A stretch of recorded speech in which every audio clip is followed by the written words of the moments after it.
Hello everyone, I hope you're well. I had this dream a while ago, and recently I've just felt God urging me to share this dream with everyone. I've told my family, but I haven't really told everyone. So in this dream, I found myself in a big area, and in that area there were lots of benches. There were like benches all around. There were benches on the left hand side, benches on the right hand side, and then there was a path to walk through in the middle. And what was interesting was that on these benches, there were like bodies laid on them. There were bodies all over these benches, and they were unconscious. And these were the souls of human beings that was being laid on these benches. And what I also observed was that each of them had a figurine in their hand. And God made me realize in the dream that the figurines they had in their hands was what was keeping them distracted from God.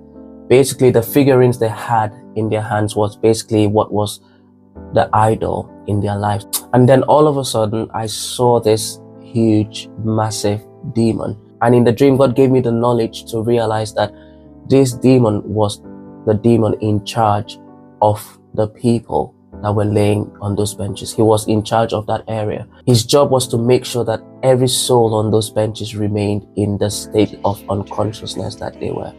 His job was to make sure that they held tightly to those figurines, because the tighter they held onto these figurines, the more distracted they were from God, the more distant they were from God. So he was just walking up and down the passageway in the middle, because the benches were to the left and to the right, and there was a passageway in the middle.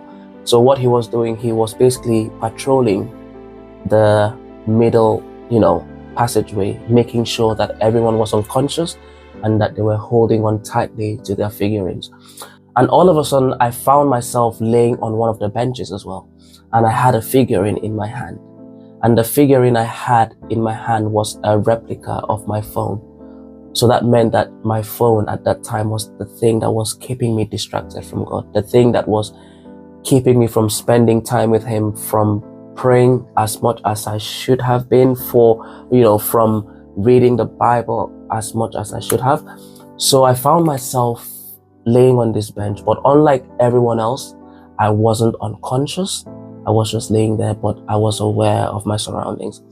And then I could sense that the demon was, walking up towards where I was.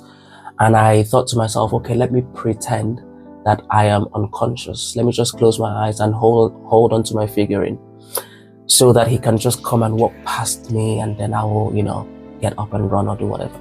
So, and then this demon walked up to me, and then he stopped where I was. And then he noticed that the figurine in my hand was not being held as tightly as it should have been. And then he muttered something, he said something.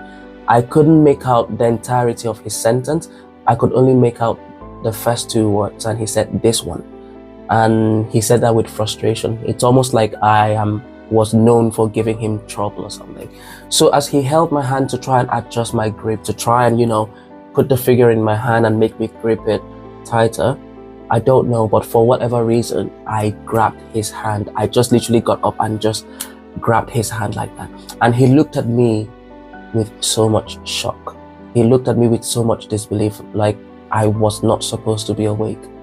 And then he took a step back, and his eyes were like wide open, like this guy's awake.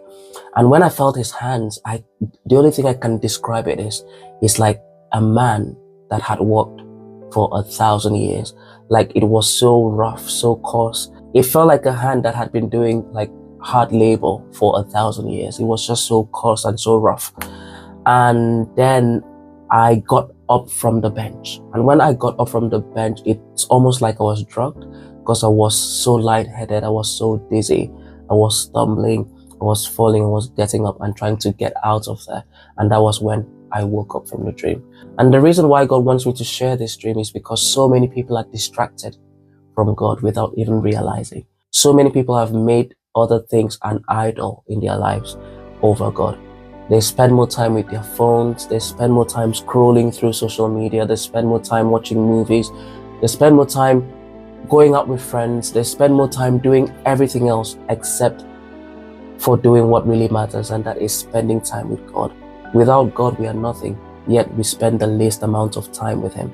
God showed me this dream at a point in my journey with Him where I was so distracted by everything else. I was obsessed with my phone. And the way the enemy occupies you is by making you so distracted that you become so dead in the spirit, that your spirit man becomes so inactive that you're literally just laying on a bench unconscious in the spirit without realizing. So God just wanted me to share this with you so that you kind of reassess your life and think, is there anything in my life that is standing in the way of my relationship with God? Is there anything in my life that is taking up my time, the time that I should be spending with God? Is there anything that is taking that time? What do I need to stop doing? What do I need to spend less time doing so that I can make more time for God? So I hope that this inspires you, and I hope that God blesses you, and I hope and pray that God reveals to you the things that are an idol in your life. Because sometimes we have an idol in our lives, but we do not realize that that thing is an idol.